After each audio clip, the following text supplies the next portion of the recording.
Shalom, saya Monique Rakers dari Fakta Israel. Saudara, hari ini saya ingin Anda menyimak pernyataan dari Mosaf Hasan Yosef yang disiarkan di televisi Israel.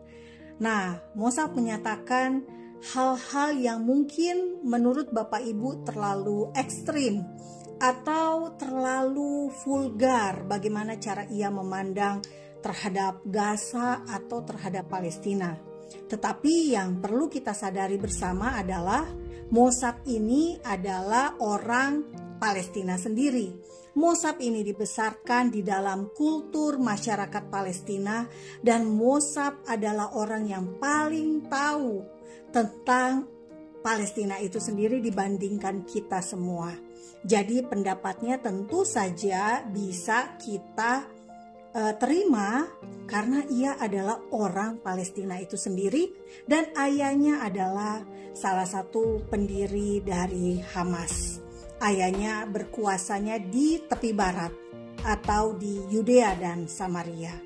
Nah, Bapak Ibu, saya juga ingin menambahkan bahwa menyangkut relokasi warga Gaza, Raja Yordania sudah bertemu dengan Presiden Trump dan menyatakan bahwa Yordania hanya ingin menampung 2.000 anak-anak Gaza yang sakit.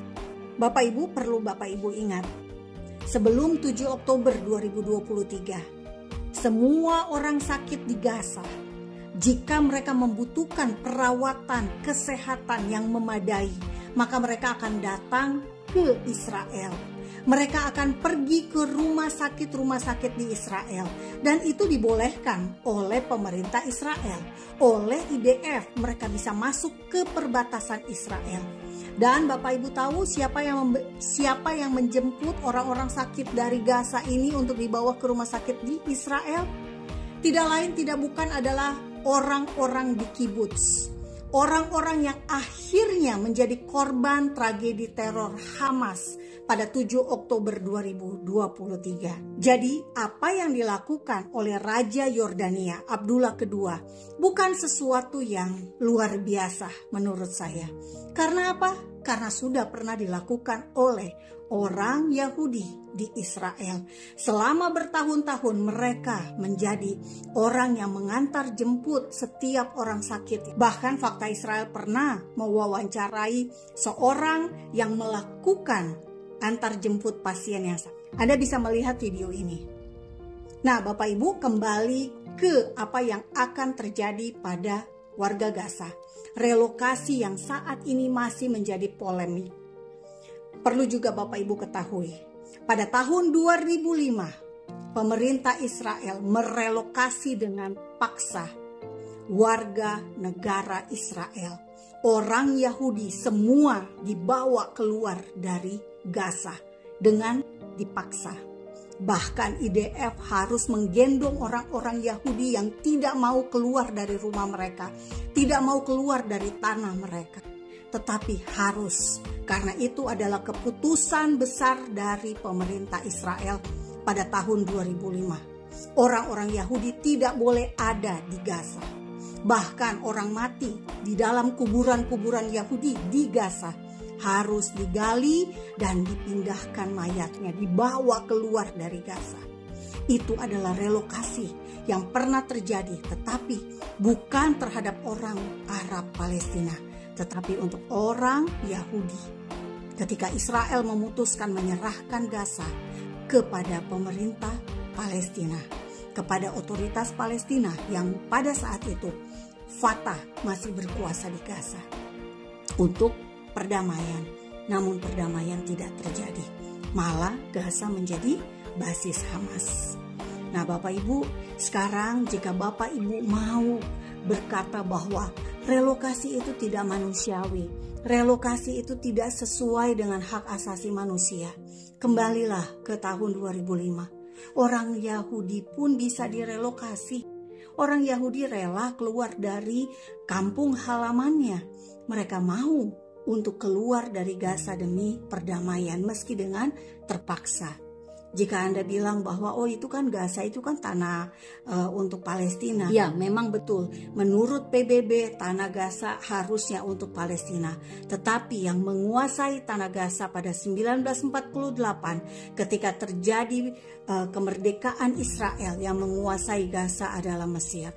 Mesir berkuasa sampai tahun 1967. Karena itulah seharusnya Mesir yang menampung orang-orang Gaza. Kenapa? Karena orang-orang di Gaza sejak 1948 sampai 1967 mereka lahir di Gaza, dan sertifikat kelahiran mereka adalah dari pemerintah Mesir. Meski Mesir menguasai Gaza pada tahun 1948 sampai 1967, bukan berarti tanah Gaza tidak ada hubungannya dengan Israel. Tetap ada Bapak Ibu semua. Apa hubungannya? Tanah Gaza adalah tanah warisan untuk suku Yehuda. Suku Yehuda adalah suku bangsanya Yesus, suku bangsanya Raja Daud. Jadi demikian apa yang saya ingin jelaskan untuk menambahkan konteks dalam apa yang dikatakan oleh Mossad, sehingga Bapak Ibu mendapatkan pemahaman yang utuh dan bukan setengah-setengah.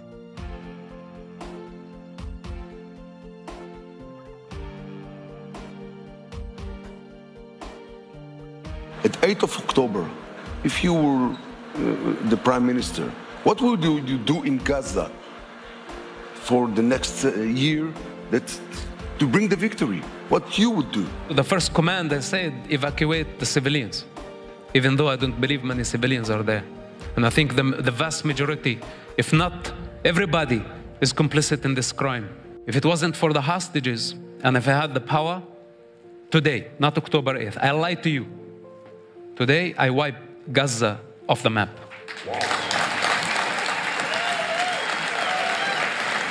One shot, one instant, quickly, before even the world even realized what happened.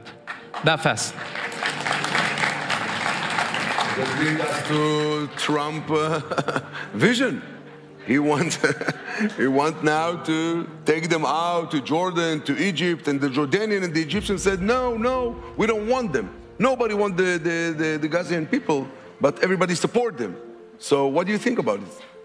If you really want to do this, then send the U.S. Army, remove the border.